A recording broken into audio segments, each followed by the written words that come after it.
Facebook, the real name policy. The question is, how? How did it do it? Isn't it kind of hot that he created a whole culture of realness when nobody trusted nobody online? Oh yeah, almost had a boner. At yourself?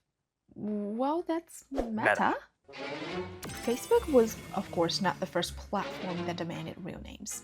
It helps create authentic experiences and prevent bad behaviors. Or do they really? So here's the thing. Maybe in the essence, all of these platforms, they're not just some social media, but more of the services. Sometimes just that one piece of information is too much information. So, are we ready for some TMI? And it was my mistake, and I'm sorry. I started Facebook, I run it, and I'm responsible for what happens here. Yep, this guy who looks like a confused little kid who just peeing his pants trapped in the same body with a saddle man that just peeing his pants is Mark Zuckerberg. Mr. Zuckerberg. Mark Zuckerberg. No. One of the biggest culture shocks I had when I first came to the US was how many people were using their real names on the internet. And to a large extent, it was because of Mr. Zuckerberg. Let's not forget that this is the earliest days of the World Wide Web. On the internet, cyberspace.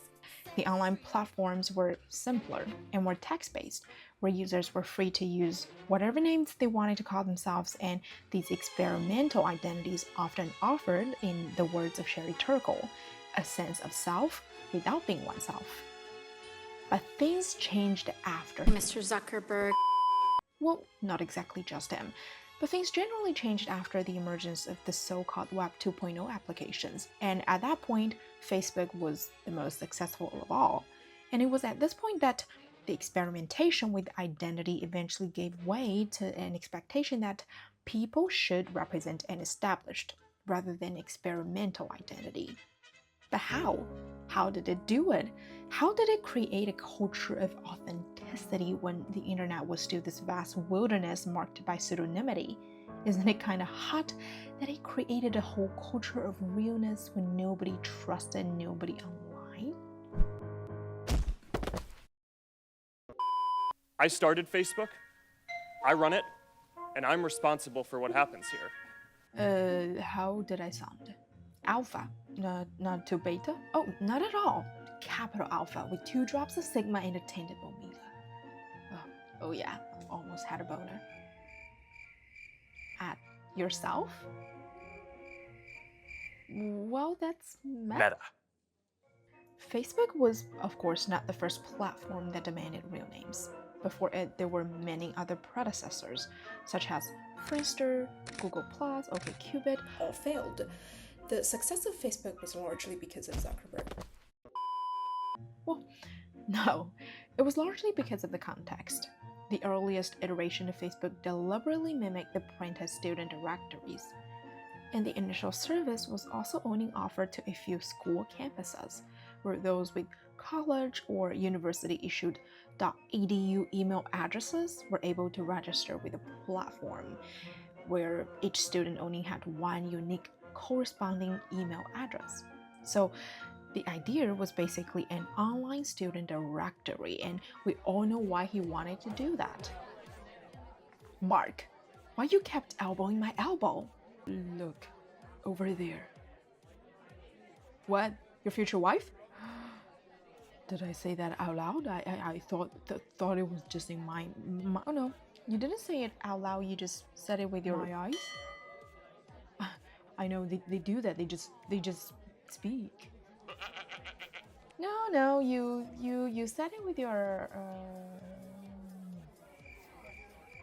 Well, I need to know her name. So the context was that these earliest Facebook users were already likely to bump into each other offline and learn about each other's real names anyways. The platform, therefore, was really successful in terms of allowing people to look up friends they already know in life and reconnect with them online. However, things just wouldn't be the same anymore after the service opened up to a wider public. Move. The context had changed, and the character of the entire platform had also changed.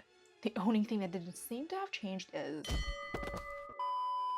Okay, there were many reasons why Facebook said they would insist on their real name policy. On one hand, they believed that this policy would help create the authentic experiences and make it easier for people to connect on the platform.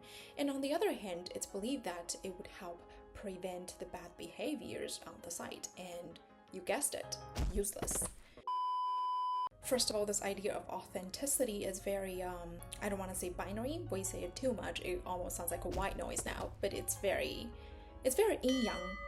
Zuckerberg claims that everybody should have only one identity. Having two identities for yourself is an example of lack of integrity. And oftentimes, this one identity that they wanted just has to align with the identity on your passport or driver's license.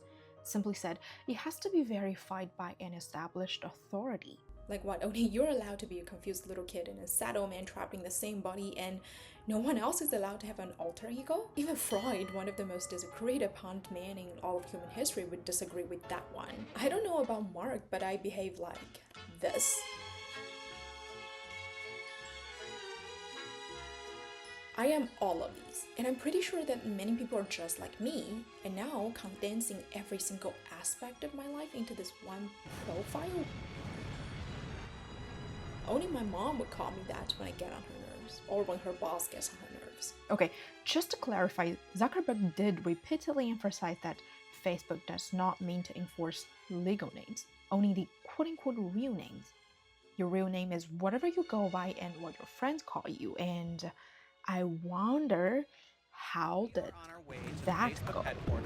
Reality around the world, racist and anti-Indian and not policy. punish people for having non-Western It affects a names. lot of people in different ways.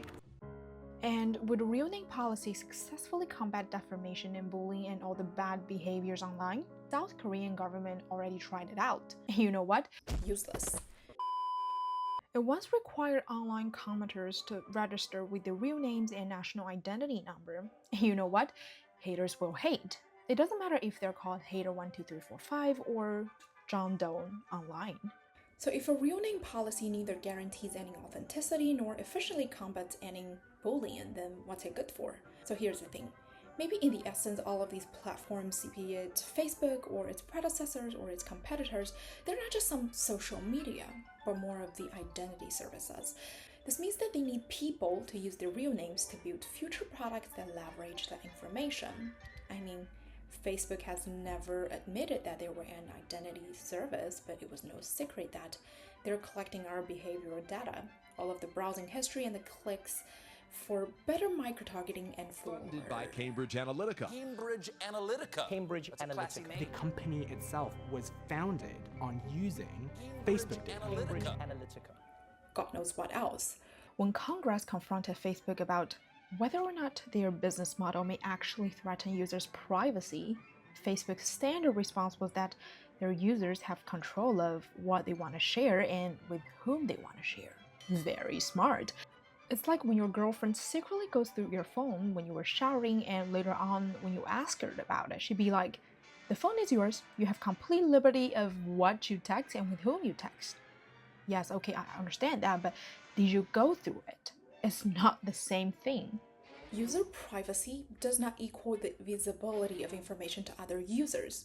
Plus, even if you do customize the friends list as Zuckerberg suggests, and to selectively display certain information to certain groups of people on Facebook, then I'm afraid that you're only surrendering more of your behavioral data to Facebook. Imagine if your girlfriend goes to your phone and sees a list like this. Good luck. So does it mean that if you don't do anything, don't post anything, don't react to anyone's post, don't customize your friends list, then you're safe? Well, coming back to the real name policy, sometimes just that one piece of information is... Look at this studio, filled with glamorous prizes. Wheel of Fortune.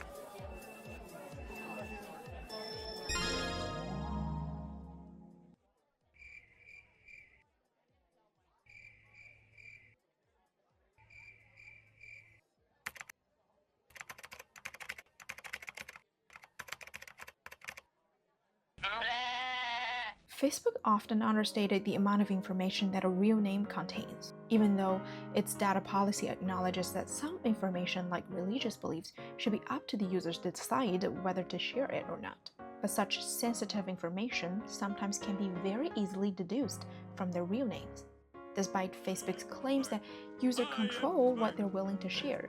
But under its real name policy, they also just don't have that much control. So here's the thing. My architecture professor once said that if you want to make people more social and hang out with each other more, then it is one thing to make their bedrooms miserably small and nobody wants to stay in it. And it is another thing to make the living room more spacious, cozy, and attractive. You can do things by hook or by crook. You can encourage people to use their real identities on your platform through shaping and establishing social norms that attracts people to comply with, or you can force them through restricting the formats of the names that can be registered, automating the detecting and deleting of the fake accounts, or encouraging users to report each other. But the time has changed. When you force someone to do something, it's not alpha, it's just and it's not going to be useful.